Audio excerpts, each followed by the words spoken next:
What is the job of a town council? Well, in the old days, the town council had one responsibility. Wait for it, allotments. That was all they legally had to do. But today, on your council tax bill, you will see your town council precept. And that is the amount of money that the Frome Town Council needs to run every year. Now, across all households in Frome, collectively, the town council collects £2.5 million-ish from the residents of Frome. And with that money, they have very few legal requirements or legal powers. The most important is they have to appoint a clerk. This is the person who oversees the governance of the town.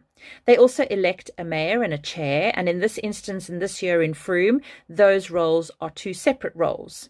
They have to be transparent, so show their decision-making, their reports, all their financial records, which are open to you as a member of the public. And the rest of what they do is discretionary. They choose how they want to spend the rest of that money. Currently, there are over 40 staff members at the Frome Town Council. They're not all full-time roles, but they deliver all sorts of projects. They run all sorts of departments, but most importantly, they are not responsible for services. A town council is about governance and not about the delivery of services. So what kinds of discretionary things could they do? Well, they may choose to look after buildings or community spaces. So they own the town hall, so that is an expense that they obviously have to consider. And then they've taken on responsibility of, for example, the key centre on the Mount. So those are now in their responsibility.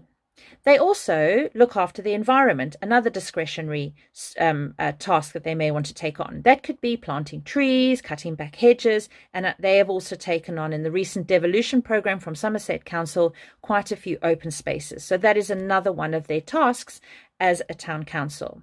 They may also choose to look after or support, not look after, community well-being.